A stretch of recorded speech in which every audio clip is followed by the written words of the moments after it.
These mysterious spheres have been tested before, revealing something astonishing. They are made of nearly pure sulfur, among the purest ever found on Earth. Just as the Bible describes, fire and sulfur once rained down to destroy this place, leaving behind haunting evidence frozen in time. All around, the ground crumbles into ash, the outlines of walls and streets still visible beneath the dust. Could these be the remains of the cities of sin, the cities of the plains struck by divine fire? Ancient historian Josephus wrote of this judgment, and now, thousands of years later, we hold the proof in our hands. Circular sulfur balls, embedded in the ashen ruins, silent witnesses to a cataclysm that once reshaped both land and faith. The air still feels heavy here, as if echoing the cries and flames of that fateful day when everything changed forever. In the heart. Now, this place, it was discovered, okay, and it's by the Dead Sea and Masada. Okay, you won't find this on the tour guide if you go to Israel. And that's because they've legalized homosexual lifestyle. Okay, that's why they keep it hush, hush. They don't want people to know about it. This was found, look at this, 10 years or more ago, and they keep it quiet. While working on another project, he was suddenly impressed to stop and examine see the sand, some odd-shaped, whitish-colored formations along the western shore of the Dead Sea. After driving past these at least 30 or 40 times in the past 12 years, this time they suddenly looked like the shapes of city walls and buildings. Pulling over, he and his crew closely examined these desolate areas.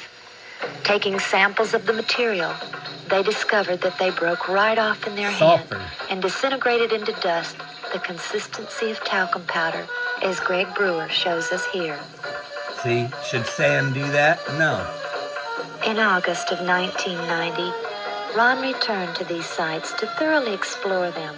5 sites which he had thus far, 5,000 degrees. That's sand. This layering effect was the result of thermal ionization. Whenever a substance is burned at extremely high temperatures, the ions of the various substances being burned attract and repel, distorting the flame.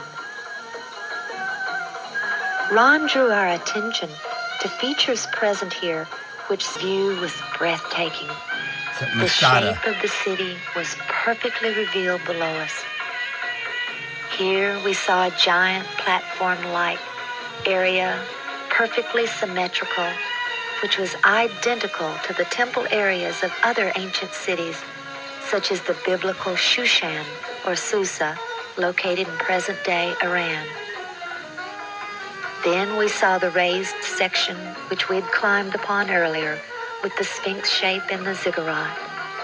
We were all convinced, but we also knew there had to be more evidence than this to convince others.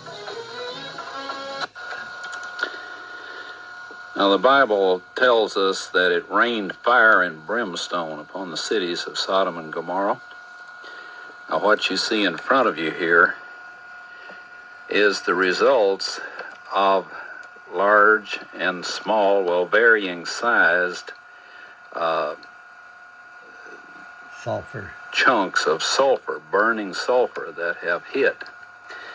And what we find here is that God rained this burning sulfur down upon this city, and rain is a perfect description of it. It landed just in the pattern that rain would fall, and the stuff, of course, the accumulative heat of all of this upon the city set the entire thing ablaze.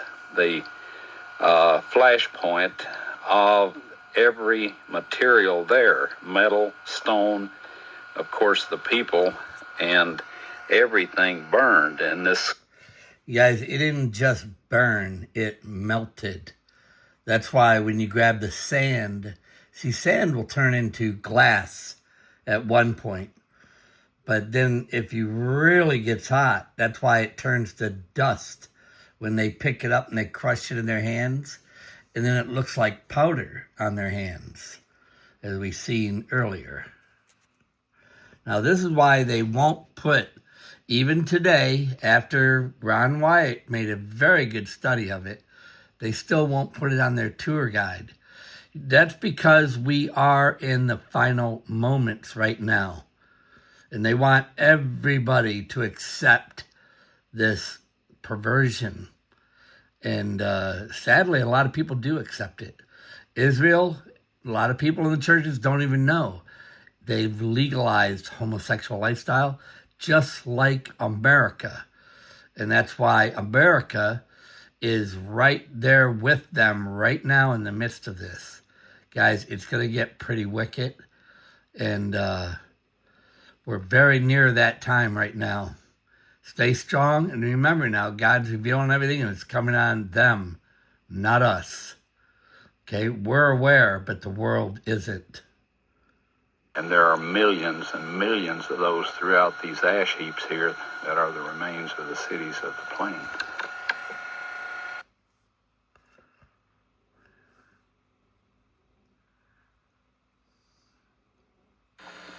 If you read the story of the angel's visit to Lot in Sodom, they were trying to get these, what they thought was two young men out.